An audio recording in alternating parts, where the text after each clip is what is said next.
The idea of Bo Bichette being traded again might have sounded impossible just a few years ago. Now, it suddenly feels very real. Because the New York Mets are falling apart early in the 2026 season, and when expensive teams underperform, massive changes usually follow. Right now, the Mets are one of the most disappointing teams in baseball. Expectations entering the season were sky high. This roster was built to compete immediately, especially after ownership continued spending aggressively to keep the team in championship conversations. Instead, the season has quickly turned into frustration. The losses are piling up. The pressure is building. And according to reports, Mets executives are giving the current roster only a few more weeks to prove they can still turn things around before major decisions start happening. That's where the trade rumors begin. Multiple names are already starting to surface around the league, including veteran pitcher Freddie Peralta, who is reportedly drawing interest from Craig Counsell's Chicago Cubs.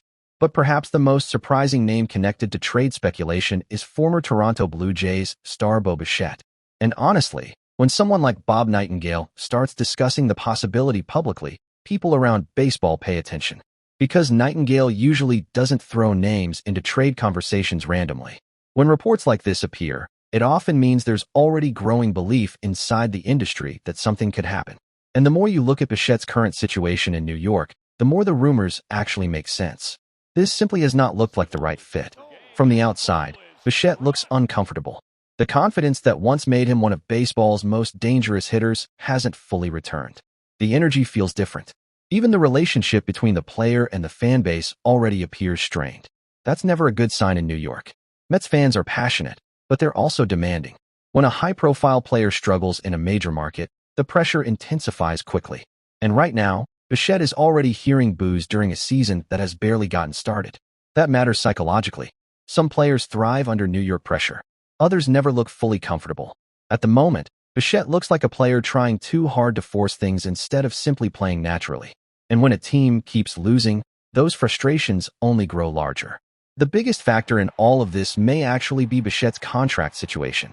Because even if he rebounds offensively, and many people around baseball still believe he will, there's a growing expectation that he could exercise his opt-out clause this winter and test free agency anyway. That changes everything for the Mets. If New York believes Bichette is unlikely to stay long-term, the organization may eventually decide it makes more sense to move him now rather than risk losing him later for nothing significant in return, especially if the season continues collapsing.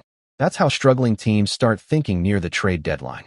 And honestly, from a baseball perspective, there would absolutely be interest around the league. Even with the inconsistent start, Bichette still carries major upside offensively. At his best, he remains one of the better pure hitters in baseball. The bat speed is still there. The ability to drive the baseball is still there. And there are probably several contenders that would convince themselves a change of environment could completely revive him. The bigger challenge would be the money. Because Bichette's salary is enormous. At roughly $42 million per season, only certain organizations would realistically enter the conversation. That immediately limits the market to wealthier contenders willing to absorb a massive contract during the middle of the season. Still, star talent always creates interest, especially in baseball. One hot month can completely reshape a player's trade value, and many executives likely believe Bichette still has another offensive surge in him before the season ends. The really interesting part of this rumor, though, is how it connects back to Toronto. Naturally, whenever a former franchise player becomes available, fans immediately begin wondering about a reunion. But realistically, that probably doesn't make much sense for the Blue Jays anymore. Not at that price. Toronto's infield situation has changed dramatically since Bichette left. Kazuma Okamoto has played well. Ernie Clement continues producing, and the Blue Jays already have multiple players contributing around the infield. More importantly, the organization's priorities appear different now. The Blue Jays don't necessarily need another expensive infielder.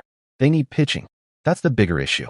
If Toronto aggressively pursues anything near the trade deadline, many believe it will focus on adding another arm rather than taking on another massive offensive contract, especially one carrying long-term financial risk. And honestly, emotionally reconnecting with former stars rarely works as smoothly as fans imagine anyway. Baseball changes quickly. Teams evolve. Clubhouse dynamics shift. The current Blue Jays roster is already building a different identity without Bichette. That doesn't erase everything he accomplished in Toronto, of course.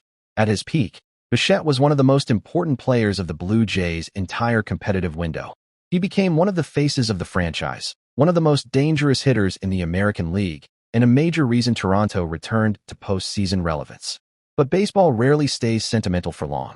Eventually, organizations move forward. And right now, both Bichette and the Blue Jays appear to be moving in completely different directions. The bigger question now becomes whether the Mets are actually ready to accept reality about their season. Because trading players like Bichette or Freddie Peralta would send a massive message across baseball. The Mets would officially be shifting from buyers to sellers. That's a huge organizational decision, especially for a team built around massive spending and championship expectations. But sometimes underperforming teams have no choice. And if New York continues losing over the next few weeks, difficult conversations are going to happen fast. At that point, Bichette could become one of the most fascinating names on the entire trade market.